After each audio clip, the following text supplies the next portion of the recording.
नमस्कार दोस्तों, नमः शिवाय। जीवन ज्योति चैनल में आप सभी का हार्दिक स्वागत करती हूं। दोस्तों, आज की वीडियो बहुत ही उपयोगी, बहुत ही महत्वपूर्ण होने वाली है, क्योंकि आज की वीडियो में आप लोगों को बहुत ही महत्वपूर्ण जानकारी मिलने वाली है। आज मैं बात करूंगी सोमवती अमावस्या की सरल और संपूर्ण पूजा विधि के विषय में। आपको पूजा कैसे करनी है, संपूर्ण पूजा विधि जानेंगे। साथ में फेरी जो लगाया जाता है, वो फेरी लगाने की विधि क्या है, फेरी लगाते समय किस मंत्र का जप करना चाहिए, फेरी लगाते समय हमें कौन सी गलती नहीं करनी चाहिए, फेरी लगाने से पहले क्या क्या पूजन कर लेना हमें आवश्यक होता है हमारे लिए, जैसे कि पीपल पूजा करने से पहले, फेरी लगाने से पहले हमें कौन कौन सा पूजन करना होता है।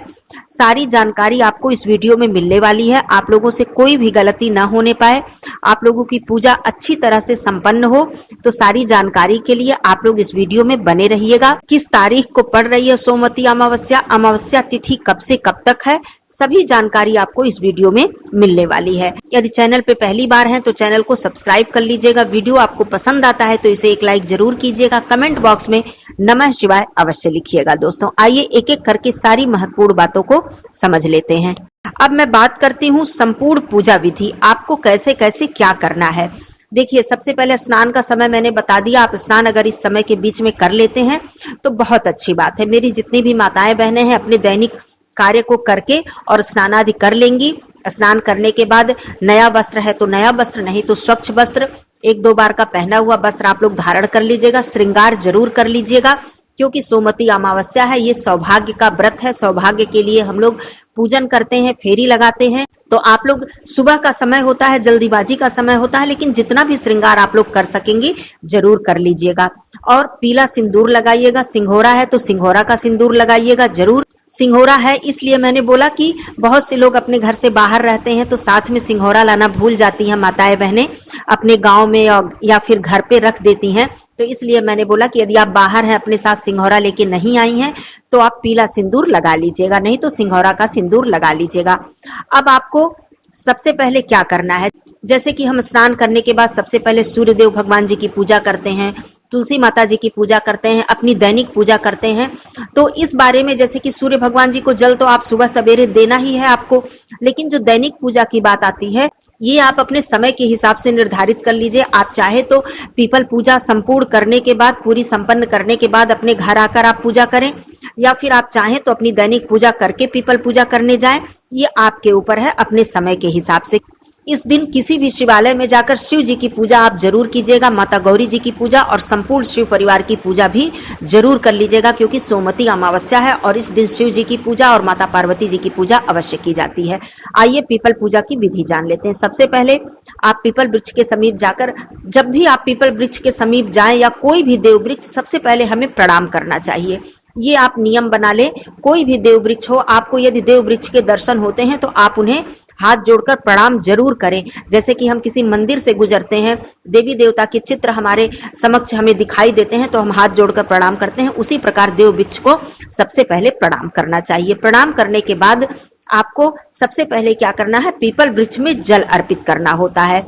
तो सबसे पहले आप चारों तरफ से परिक्रमा करते हुए, एक ही परिक्रमा करके आप चारों तरफ से जल अर्पित करती हैं, तो ये बहुत ही उत्तम होता है। पीपल वृक्ष में जल अर्पित करने के लिए आपको जल में कुछ मीठा डालना चाहिए, पुष्प डालना चाहिए, काला तिल डालना चाहिए। इस तरह से ये सामग्री डालकर आप जल अर्पित करें। जल अर्पित करने के बाद आप एक कोई भी स्थान का चुनाव कर लें, जिससे कि आपका जो मुख है वो दक्षिण दिशा की तरफ ना हो, पूर्व, पश्चिम, उत्तर, इन दिशाओं में आपका मुख हो सकता है। वैसे तो ज्यादातर पूर्व दिशा में मुख करके हमें प्रातः काल की पूजा करनी चाहिए, लेकिन सोमवती अमावस्या पर पीपल वृक्ष के पास बहुत सारी महिलाएं होती हैं, बहुत सारी माताएं बहनें होती हैं, तो संभव नहीं होता है कि सभी लोग पूर्व दिशा की तरफ मुख करके ही पूजा करें। जिसको जहां स्थान मिलता है वहां पर ही वो अपने पूजन का व्यवस्था कर लेती हैं, लेकिन दक्षिण दिशा की तरफ आपका मुख नहीं होना चाहिए। अब एक स्थान का चुनाव करने के बाद आप सबसे पहले माता गौरी जी की स्थापना कर ले। चाहे तो आप हल्दी से बना लें, हल्दी को थोड़ा सा गाढ़ा घोल कर उसका बना लें, या फिर आप गोबर से माता गौरी जी की स्थापना कर लें। सुपारी है तो गणेश भगवान जी की स्थापना सुपारी से कर ले। इस तरह से करने के बाद आपको सोना धोबिन की स्थापना करनी होती है। सोना धोबिन आपको हल्दी के घोल से एक आकृति पीपल के पेड़ की जड़ पे बनानी होती है। जहां भी आपने स्थान का चुनाव किया है वहीं पर आप एक आकृति बनाएं जिसमें कि मुख, 2 हाथ, 2 पैर, इस तरह से एक आकृति बनाएं। वैसे आकृति जोड़े में बनाई जाती है क्योंकि हम लोग इस दिन सुहाग का व्रत रखते हैं, सुहाग के लिए पूजा करते हैं। तो आप लोग सोना धोबिन की आकृति पति पत्नी जैसे जोड़े में होता है तो जोड़े में बना लीजिएगा। बनाने के बाद अब आप अपनी पूजा को शुरू करेंगे। जो भी आपने कलश या अपने लोटा आप लेके गई हैं उसमें आप जल भर कर रख लीजिए। उसके बाद आप एक दीपक प्रज्वलित कर दीजिए। अब दीपक की जहां तक बात आती है, क्योंकि सोमवती अमावस्या का जो पूजन है उसमें थोड़ा समय लगता है, 108 फेरी लगानी होती है 5 दक्षिणा के लिए, मतलब 113 फेरी हो जाती है कुल मिलाकर, तो समय लगता है। तो दीपक आपका उतनी देर तक जलता रहे, ये ज्यादा शुभ होता है। बीच में पूजा के दीपक नहीं बुझना चाहिए। ये बात हो गई। दीपक और जल रखने के बाद आप सबसे पहले गणेश भगवान जी की पूजा कर लें। माता गौरी जी को सिंदूर, सुहाग की सभी सामग्री आप अर्पित कर दें। भगवान गणेश जी को दूर्वा, सिंदूर इत्यादि अर्पित करने के बाद आप सोना धोबिन की पूजा करें। गणेश जी, गौरी जी की पूजा करके फिर आप सोना धोबिन की पूजा करें। सोना धोबिन को आप श्रृंगार की वस्तुएं अर्पित करें, बिंदी लगाएं, सिंदूर अर्पित करें और उनसे प्रार्थना करें अपने अमर सौभाग्य के लिए। सोना धोबिन बनाने के बाद आप एक वस्त्र जरूर ओढ़ा दें। वस्त्र ओढ़ाना बिल्कुल न भूलें। छोटा सा ही आप वस्त्र का कोई नया हो, टुकड़ा हो, पीला हो, लाल हो, गुलाबी हो, आप उन्हें जरूर ओढ़ा दें। ये सारी पूजा संपन्न करने के बाद फल, मिष्ठान, जो भी आपके पास सामग्री है आप लेकर गई हैं, पूजन सामग्री जो भी है, चंदन है, पुष्प है, अक्षत है, सब जैसे हम लोग पूजा करते हैं, सर्व मंगल मांगल्ये शिवे सर्वार्थ साधिके शरण्ये त्र्यंबके गौरी नारायणी नमोस्तुते, इस तरह से माता गौरी जी की पूजा कर लीजिए।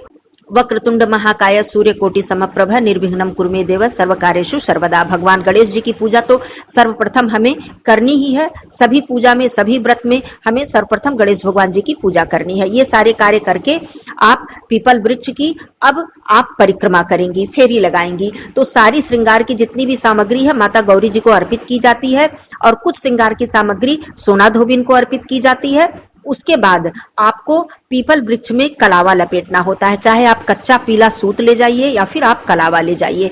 5 बार, 7 बार, 11 बार, जितना भी आपके पास धागा है, जैसा भी आप ले गई हैं, आप लपेट दीजिए। लपेटने के बाद आपको गांठ नहीं बांधना चाहिए, वहीं पर आपको उसी धागे में धागा को फंसा देना चाहिए, गांठ नहीं बांधना चाहिए धागा लपेटते समय। इस बात का भी ध्यान रखना चाहिए।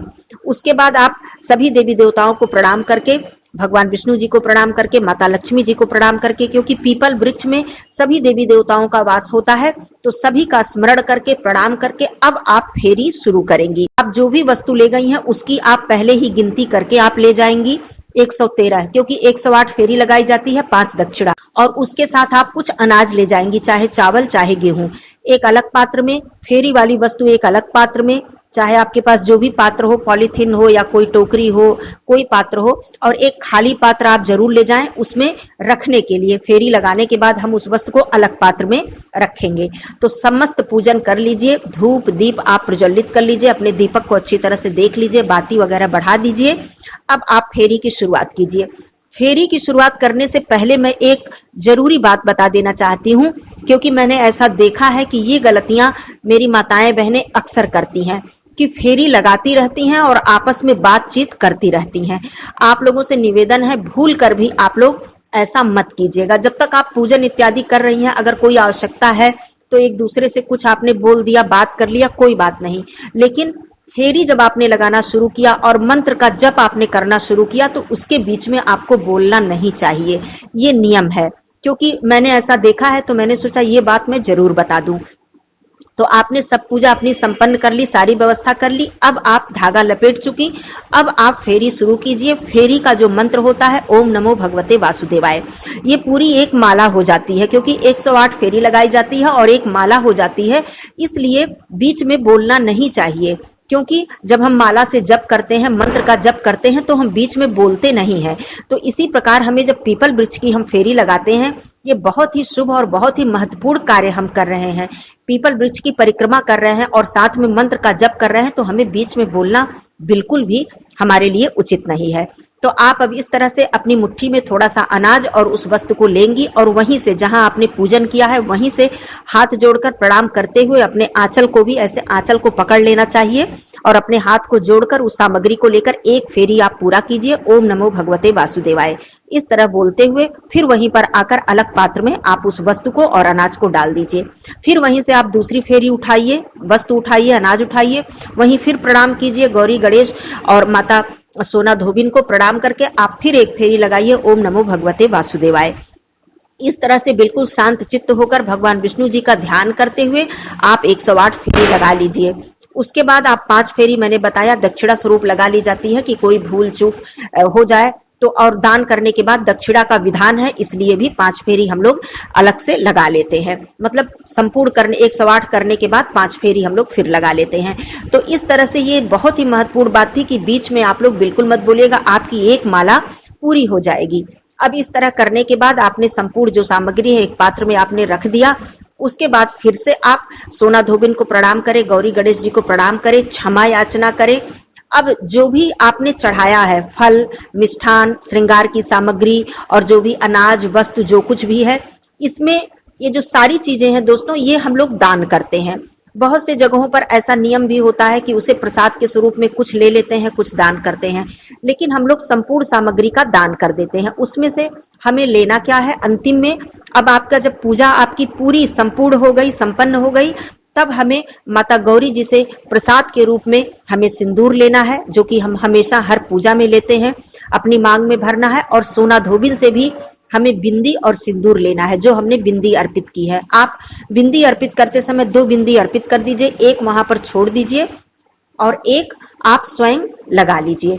ये नियम आप कर लीजिएगा, क्योंकि यही सबसे महत्वपूर्ण प्रसाद हमारे लिए होता है सोमवती अमावस्या के दिन। सोना धोबिन का आशीर्वाद और माता गौरी जी का आशीर्वाद, और बाकी चीजें हम लोग किसी सुहागन स्त्री को या पंडित जी को या पुजारी जी को दान कर देते हैं। ये हमारे यहाँ का नियम है। और बहुत से लोग वस्त्र इत्यादि चढ़ाकर, जैसे महिलाएं अपने लिए और अपने पति के लिए वस्त्र इत्यादि अर्पित करके उसे पहनते भी हैं। तो ये देख लीजिएगा आपके घर का जैसा नियम हो, आप दान में और चढ़ावे में वस्त्र, श्रृंगार, जितनी भी चीजें आपके पास हो सके आप जरूर चढ़ाएं। मान लीजिए आपके पास 16 श्रृंगार की व्यवस्था नहीं है तो मुख्य श्रृंगार आपको चढ़ाना ही है। अब ये सारी पूजा आपकी संपन्न हो गई। उसके बाद आप प्रणाम कीजिए, शिवालय में पूजा कर लीजिए, पहले कर लीजिए या बाद में कर लीजिए। फिर घर आकर आपको दान इत्यादि यदि करना है अलग से, तो आप अलग से दान, ब्राह्मण को भोजन इत्यादि आप करा सकती हैं। ये थी संपूर्ण पीपल पूजा जो सोमवती अमावस्या पर हम लोग करते हैं। तो इस तरह आप कर लीजिएगा। कथा के श्रवण की बात जहां तक है, तो आप पीपल वृक्ष के पास वहीं बैठकर पूजा के बाद कथा का श्रवण कर सकती हैं या फिर पाठ कर सकती हैं, या फिर वहां व्यवस्था नहीं है, समय नहीं है, तो आप अपने घर पर आकर एक लोटा जल रखकर कलश का आप सोना धोबिन की जो कथा होती है सोमवती अमावस्या की, उसका श्रवण कर सकती हैं या फिर पाठ कर सकती हैं। तो ये थी संपूर्ण पूजा। और भी कोई प्रश्न हो तो आप लोग पूछ लीजिएगा। फिर मिलती हूँ अगले वीडियो में, तब तक के लिए धन्यवाद। नमः शिवाय, हर हर महादेव।